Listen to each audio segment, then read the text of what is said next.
Bem-vindo, amigos. Eu não gosto que me enganem, não gosto que mintam para mim. E eu fui descobrindo gradualmente, com o passar dos anos, que sobre nada se mente tanto quanto sobre a realidade cubana. Isso despertou minha curiosidade e eu fui várias vezes àquele país para saber por quê. Que maravilhas seriam aquelas descritas em prosa e verso, né, e que justificavam tantos elogios e tantos programas e tanta informação, tanta bandeirinha de Cuba, tanta camiseta de Che Guevara, tentando vender Cuba como sendo um paraíso na terra construído por um ditador. Eu sempre achei isso quase incompatível, né? Então fui a Cuba para ver e não gostei do que vi e percebi que estavam vendendo gato por lebre para você. Escrevi até um livro a respeito das minhas experiências e das observações que fiz e muitos artigos tenho escrito a respeito dessa realidade. Com o governo Lula, é bom que nos demos conta disso. As relações externas do Brasil passaram a ser definidas dentro daquela convergência de partidos de esquerda que recebeu o nome de Foro de São Paulo, que reuniu todos os partidos significativos de esquerda da América Latina. Ao longo dos anos, vários daqueles partidos elegeram seus presidentes em vários países que hoje passa de uma dezena, aliás, mais de uma dúzia de países, são presididos por pessoas, políticos que participaram e participam do Foro de São Paulo.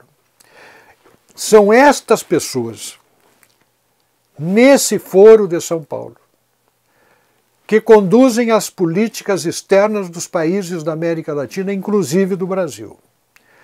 Isso fica muito claro quando nós observamos o que aconteceu com o Brasil e o Paraguai, com Lugo e sem Lugo. Enquanto Lugo foi presidente do Paraguai, teve todo o apoio do governo brasileiro, que fez concessões ao Paraguai que não deveria fazer em nome do interesse próprio do Brasil. No momento em que Lugo, que era um comunista, foi destituído do poder pelo Congresso e pelo Poder Judiciário do Paraguai, o Brasil rompeu com o Paraguai. O que deixa muito claro que o apoio era dado a Lugo, e não aos paraguaios, e não ao Paraguai, tradicional vizinho brasileiro. E passa-se a mesma coisa em relação à Argentina. Não é a relação do Brasil com o povo argentino ou com a Argentina como país, mas é com os Kirchner. Na Venezuela, não é com os venezuelanos, mas é com Chávez, é com Maduro. No Equador, não é com os equatorenhos, não é com o país, é com Rafael Correa. Na Bolívia, não é com os bolivianos, é com Evo Morales. Na Nicarágua, é com Noriega. E em Cuba, com os Castro.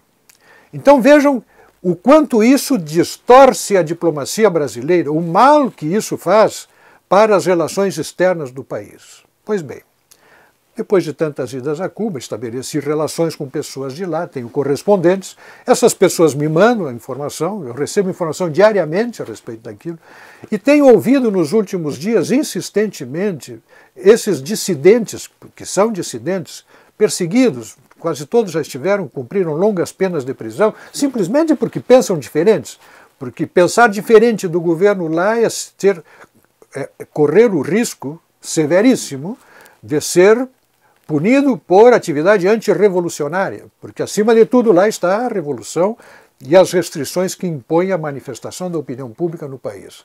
Pois bem, recebo correspondência de pessoas que estão me dizendo o seguinte: o apoio do Brasil ao governo de Raul Castro está retardando o processo de democratização de Cuba, porque o governo se enche de razões no seu diálogo com a sociedade para salientar o apoio que recebe do governo brasileiro, do reconhecimento que recebe do governo brasileiro, como sinal de que as coisas estão muito bem e por isso o Brasil apoia. Então vejam que esta política ditada dentro do Foro de São Paulo está atrasando a democracia de um país que sonha por liberdade há mais de meio século. E a culpa disso é do Foro de São Paulo e da presença nesse foro do partido que hoje governa o Brasil, segundo as diretrizes dessa instituição e dessa organização política internacional, cometendo na diplomacia brasileira erros, falhas, unindo-se a alguns dos maiores patifes do planeta, cercando-se de ditadores.